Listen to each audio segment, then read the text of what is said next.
Danas ću iznijeti neka svoja zapažanja o takozvanom američkom uzgoju jabuke. On se još naziva i uzgoj u espaliru ili espalijeru, a meni se više od svega sviđa naziv uzgoj uz pomoć žice. Govorit ću o prednostima i nedostacima ove metode kako u komercionalnim, tako i u individualnim uslovima, to jest u vašem dvorištu ili na vikendici. Odmah da kažem da su neka od mojih zapažanja individualna, a na vama je da odlučite da li ste saglasni sa mnom ili ne.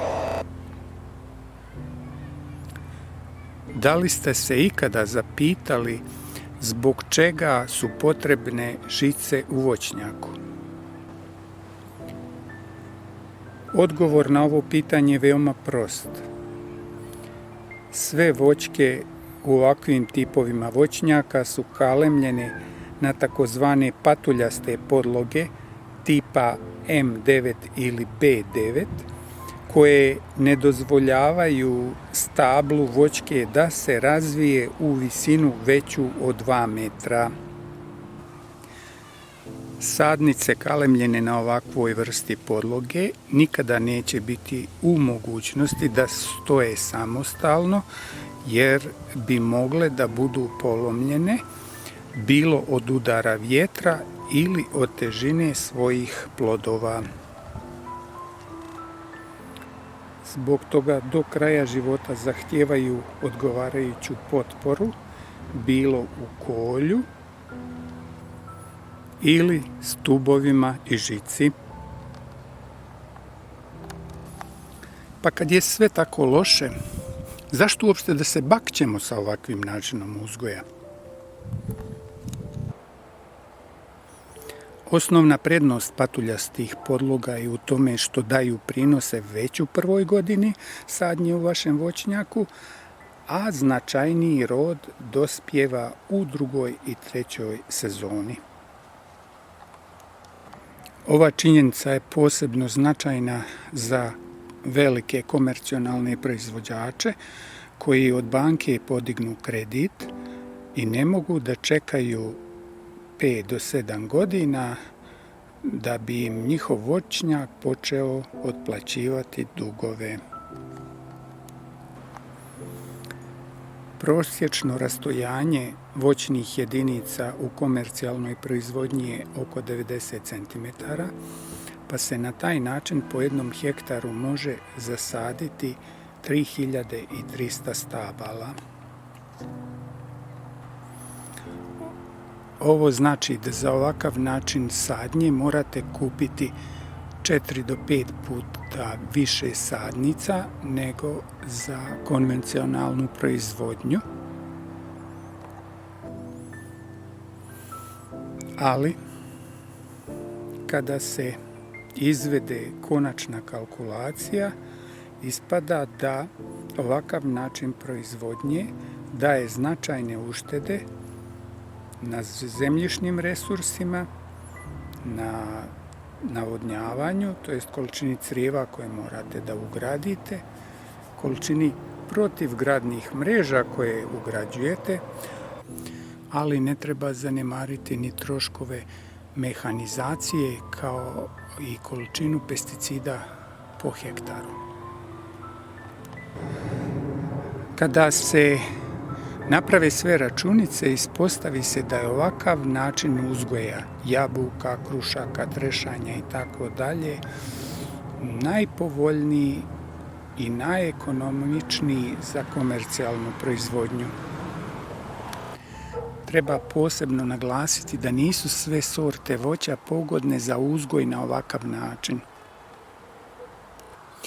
Zbog toga, ukoliko se odlučite na nekakav eksperiment ove vrste, prvo se raspitajte koje su sorte voća prilagodljive na ovaj sistem uzgoja.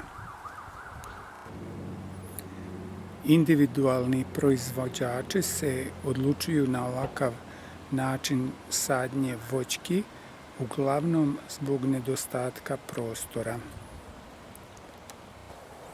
Osnovni nedostaci podizanja voćnjaka ovoga tipa su sljedeći. Ja bih blizinu sadnje stavio na prvo mjesto, zbog toga što ona smanjuje osunčanost stabala i povećava vlažnost, što je pravi raj za parazite.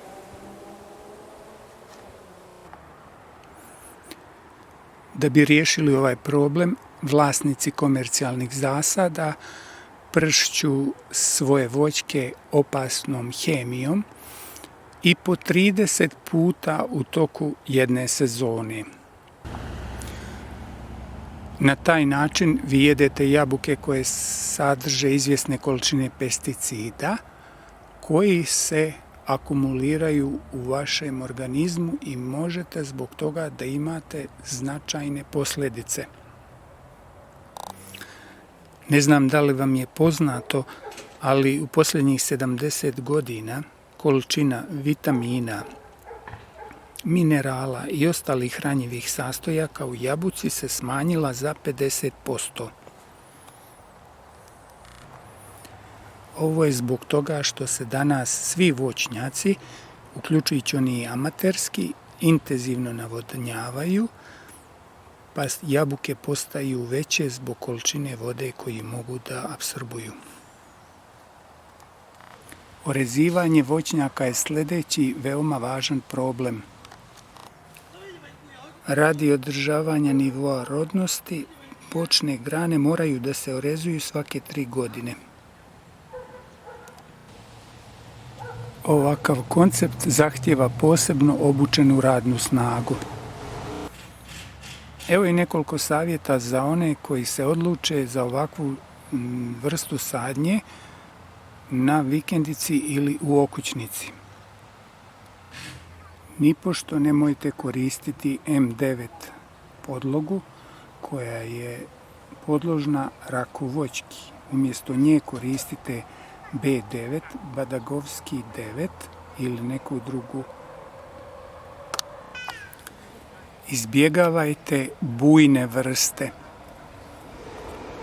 Ne dozvolite da vam žica uraste u stablo. Uklanjajte travu, ali ne totalom, nego ručno. Ne dozvolite da vam jedno stablo ulazi u prostor susjedne voćke. Naučite da pravilno povezujete i orezujete. Što se mene tiče, ukoliko niste ograničeni prostorom, nema ništa ljepše nego da vidite drvo koje raste bez kolja, bez žice ili bilo kakve potpore. Hvala vam što ste odgledali video do kraja i potpišite se.